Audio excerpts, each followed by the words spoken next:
Kui sa oled ühe korra juba kinnitanud, et ta on 16, siis sealt enam naljalt tagasi ei saa. Tunnistan ka mitte ainult lapsed ei tunne ilmselt peer pressure'it, aga ka ise läksin selle õnge.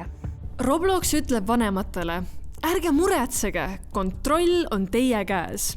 Aga mida see päriselt tähendab ja kas keskmine lapsevanem oskab seda kõike päriselt teha? Roblox on viimastel aastatel vanematele võimaldatud kontrollmehhanisme tugevalt laiendanud, aga kas nad teevad seda, sest nad hoolivad nii väga või täidavad nad lihtsalt nõudmist, mis neile esitati? Kuna poiss läheb sügisest kooli, noorem poiss, et siis juba olla nagu valmis, et oleksid vajalikud piirangud juba ja turvalisem tal seal keskkonnas olla. Eelmises Robloxi loos nägime, kuidas piisab ühe linnukese tegemisest kasti, et jah, ma olen tõepoolest 18 või mul on vanema luba ja vanemlik kontroll oli unustatud. Kui palju sa tead Robloxist ja mis viis sind selleni, et oma lapse kontod enda omaga ühendada? Tegelikult asi hakkaski sellest, et kõik ta taskuraha hakkas minema Robloxi peale ja mul nagu tekkis veits nagu selline nagu juba soov saada paremat arusaama, kui palju sinna läheb ja tegelikult ka meedia. Meediast ikkagi need uudised selle üle, kui palju seal on ikkagi kahtlase väärtusega tegelasi ja siis ma hakkasingi uurima nagu, et mis mänge ta ikkagi mängib seal, millised need mängud üldse on ja ka kas ja mil moel mul on võimalik siis nagu jälgida seda. Enne, kui me saame üldse vaadata, mida alaealise Robloxis piirata saab, tuleb teha üks väga oluline samm. Peab lapse konto enda omaga ära ühendama. Ehk see ei käi nii, et sa lihtsalt võtad lapse telefoni, lähed ta seadetesse ja hakkad asju kinni keerama. Nii, meil on siin ees uus konto. Antud juhul on tegemist minu siis vanema poja teise kontoga. Ma sooviks samamoodi panna siis peale vajalikud kontrollid ja ka määrata siis selle õige vanusegrupi. See esimene samm tundub tegelikult juba päris hull, et no sa pead saama ju oma lapse parooli. Et kuidas sa üldse lähed lapsega rääkima, et no, anna siia nüüd. Ma tunnistan, et ma siinkohal olengi üsna otsekoheselt öelnudki, et täna minu nagu roll on kaitsta sind ja tagada, et kõik ka su interneti käitumine oleks turvaline. Esimene suur samm on tehtud. Laps on nõus, konto on ühendatud ja vanem pääseb seadetele ligi. Aga mis nüüd edasi? Teoorias peaks saama võõrastega suhtlemise kinni panna, piirata, milliseid mänge laps mängib, takistada päris raha kulutamist ja määrata, kui kaua saab laps Robloxit mängida.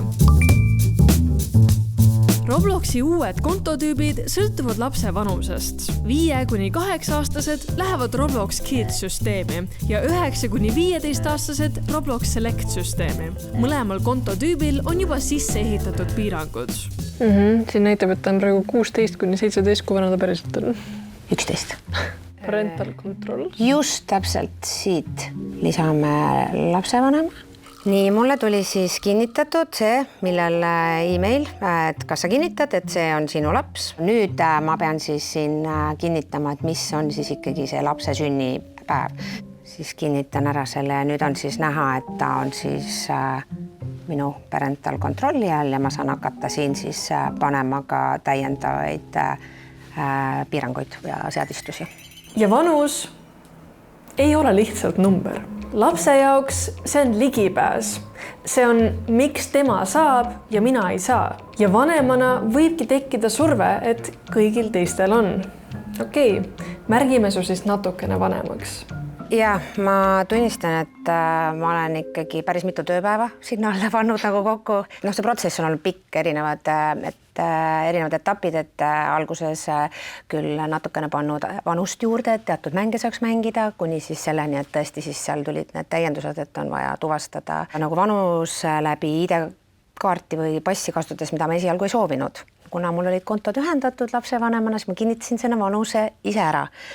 Ja ka natukene nagu olin paindlik liiga. Tõesti juhtus see, et ta sattus liiga vanasse kategooriasse ja selle muutmine oli juba päris keeruline. Sest et Roblox lubab lapsevanemal ainult ühe korra määrata lapse vanust. Ja kui sa oled ühe korra juba kinnitanud, et ta on 16, siis sealt enam naljalt tagasi ei saa, et öelda, et ta tegelikult on 11. Tunnistan, et vanemaks ma panin ta sellepärast, et kõikide sõprade vanemad ju tegid seda. Ja lihtsalt läksin kaasa, et noh, mis see paar aastat võib-olla juurde, kiiruga lihtsalt ei pööranud tähelepanu, et ma tegelikult panin ta ikkagi nagu 5 aastat vanemaks ja mulle tuli teavitus, et ta hakkab kohe 18 saama ja siis ma hakkasin nagu tegutsema ja tõsisemalt süvenema ikkagi, et kuidas seda õigeks panna. Tunnistan ka mitte ainult lapsed ei tunne ilmselt peer pressure'it, aga ka ise läksin selle õnge. Roblox on sotsiaalne platvorm. Seal on mängusisene vestlus, sõbrad ja inimesed, keda sa ei tunne. Tal on 450 sõpra. Jaa. Populaarne poiss. No ilmselgelt need ei ole ju kõik sõbrad, on ju. Roblox Kidsis ehk 5–8-aastastel on vestlus vaikimisi välja lülitatud. Vanema ühendatud kontoga saab vestluse sätteid muuta ja privaatvestluste puhul on alla 16-aastastel vaja vanema nõusolekut. Nii, communication on siin siis see, kus siis saab chatti. Mis asi on experience chat? Mängusisene või? Just, nii olen mina ka aru saanud. Kas on lubatud? Siin on praegu see off. Siin siis juba tulevad ka täiendavad õnneks kontrollid peale. Siis samamoodi on see direct chat on, eks ole, maas, et siin ka jällegi on vaja ikkagi vanuse kontrolli, mis on väga positiivne. Mina võin ka südamerõhuks öelda, et kui ma olen pidanud filmima mingeid nii-öelda katteid sellest, kuidas mina mängin ja siis on ka vaja sükest kohta, kus ma räägin kellegagi midagi. Ma ei saa kellegagi rääkida, sest mul on nii vana konto ja teised on nii noored, nii et tegelikult see töötab. Keegi ei näe, mis ma kirjutan ja keegi ei vasta mulle. Nii et...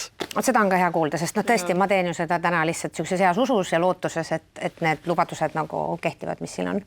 Aga murekoht ei pea algama võõrastega rääkimisest. Robloxis võib esimene kontakt olla lihtsalt sõbrakutse. Vanemlikus kontrollis saab minna lapse kontaktide nimekirja ja vaadata, kellega ta on platvormil ühenduses. Seal saab vanem ka kasutajaid blokeerida või lausa raporteerida. Lapsed saavad lisada ka trusted friende, küll aga peab lapsevanem selle jaoks läbi enda konto loa andma. Sõbrakutse vastuvõtmisel saavad kasutajad omavahel suhelda, vaatamata erinevatele vanusegruppidele. Kui vanem paneb piirangud ühele kontole, siis kui lihtne on sellest mööda hiilida sellega, et laps teeb lihtsalt teise konto? Minu näite puhul üsna lihtne. Et õnneks mu laps oli nii palju aus lihtsalt ja rääkis mulle. Aga kui nad seda vanuse kontrolli ära ei tee, siis nendel on vist suht algelised nagu mängud ja seadud on ju? Just, et kui ma siin proovisin ka täna hommikul kohe siis teha seda esimest liigutust sinna suunas, et sellele 7-aastasele ka võib-olla ise siis see konto luua kohe õigete seadistustega, siis tegelikult kohe oli näha sellist mingit uut, isegi taustavärv on sellel kontol teistsugune, et on midagi küll teistmoodi.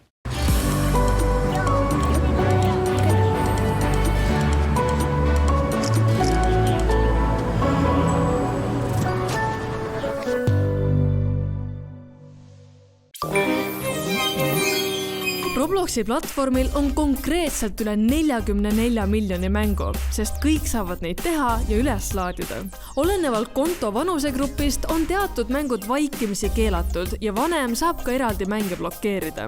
Need mängud, mis on lubatud, peaksid olema Robloxi tiimi poolt üle vaadatud.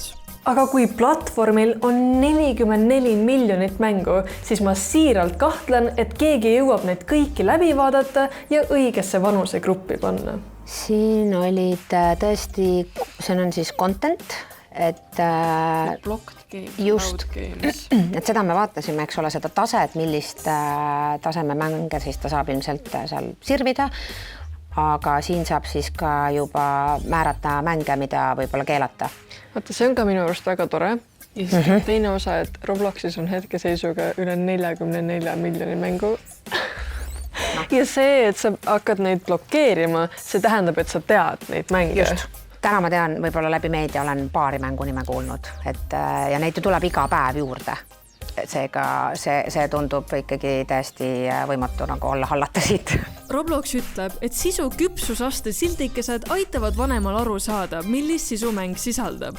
Näiteks võib mild tähendada leebet vägivalda, ebarealistlikku verd, kergelt roppu huumorit või hirmutavat sisu.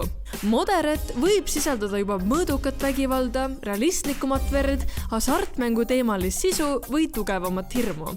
Siin on ainuke, mis veel on selline, et kas sa lubad või luba mingisuguseid teatuid. Kas sa lubad oma lapsel joinida mänge, kus sotsiaalsed, poliitilised, usu mingid issue'id?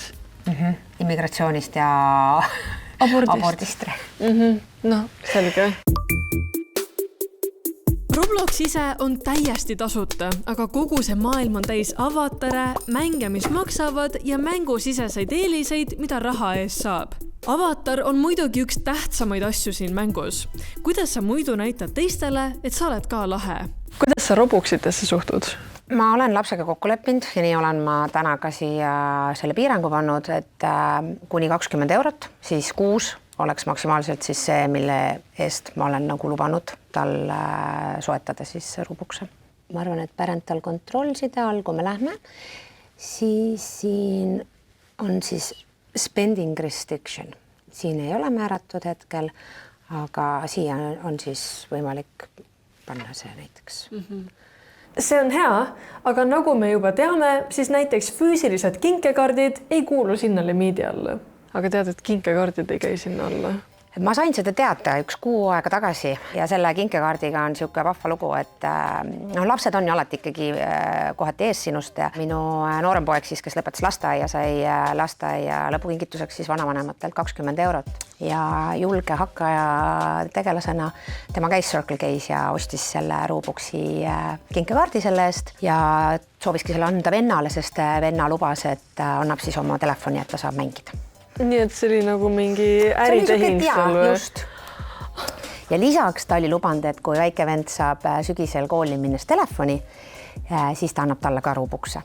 Noh, mille peale ma küll väiksemale vennale teavitasin, et noh, seda 3 kuu pärast enam seda lubadust ei mäleta keegi. Robloxi maailma on kerge ennast ära kaotada. Pean tõdema, et neid katteid filmides jäin ma pärast ekraanisalvestuse kinnipanemist märkamatult ise ka mängima. Siin on tõesti kood, kus saab siis panna päevalimiiti. Aga siin ei ole kellaajaliselt, siin on lihtsalt aeg. Just. Okay. Jah, ei teki siia uut lisavalikut juurde, et see on ainult ikkagi siis ilmselt 24 tunni jooksul, kui palju. Kust jookseb see piir, et sa annad oma lapsele võimaluse teha kokkuleppeid, et võtame nüüd kätte, ma annan sulle 2 tundi versus see, et sa paned jala maha ja ütled, et nüüd on nii? Ma olen näinud, et ikkagi ükskõik kui heas usus ka laps neid kokkuleppeid minuga ei tee, siis ta lihtsalt puudub ajataju selles mõttes. Seega mina olen näinud seda teed, et meil on ikkagi mobiilil eraldi äpp, rakendus, mille kaudu mina siis tema telefoni saan juhtida, et mis ajavahemikkel alates pärast kooli, mis kellani, siis kõik mängud on nähtavad ja siis nad lihtsalt kaovad sealt ekraanilt ära ja ei ole seda kiusatust. Sest noh, ma ei paneks 10-aastasele sellist vastutust nagu sellest kinni pidada. See ongi tegelikult kõige olulisem asi. Roblox võib anda vanematele kontrolli, aga kui laps avastab ühel hommikul, et kõik on kinni pandud, siis see ei ole digikasvatus. See on üllatusrünnak. Kusjuures Roblox toob enda lehel selle välja ka.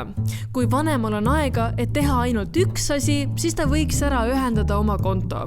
Kui 2 asja, siis ta võiks peale panna vajalikud limiidid. Aga 3 asja, mängi koos oma lapsega, et päriselt aru saada, mis platvormil toimub. Sest kui laps saab aru, miks piirid on olemas, on suurem võimalus, et ta ei näe seda karistusena. Ja kui lapsevanem päriselt tunneb huvi, siis on lapsel lihtsam rääkima tulla ka siis, kui midagi ebamugavat juhtub. Ma ei ole lapsevanem, küll aga olen ma laps olnud. Mida annab juurde see, kui lapsevanem ei pane lihtsalt suvaliselt piiranguid peale, vaid reaalselt tunneb huvi ja teeb seda koos lapsega? No, mina arvan, et esiteks on lapse samamoodi teadlikkuse kasvatamine, tuleb ennast osata kaitsta ja olla kaitstud internetis. Me proovin teda kaasata, loomulikult tema eale vastavalt ja olen ka julgustanud alati siis küsima ja koos vaatama. Paar sõna lapsevanemale, kes ei tea praegu, kust ja kuidas alustada? Alustakski sellest, et vaataks koos korra seda, tunneks huvi, et laps tutvustaks seda maailma natukene, et ta näitaks, mis mänge ta mängib, kuidas need asjad seal käivad, luua see hea pinnas ja siis vaadatagi koos üle need seadistused ja uurida, et kas ja kui palju on mingid võõraid inimesi võib-olla proovinud kontakti võtta või et sealt minnagi liikuma. Ja siis lihtsalt katsetada, et mina ka lihtsalt läksin ja klõpsisin kõik mõnipunktid läbi lihtsalt ja nii oligi.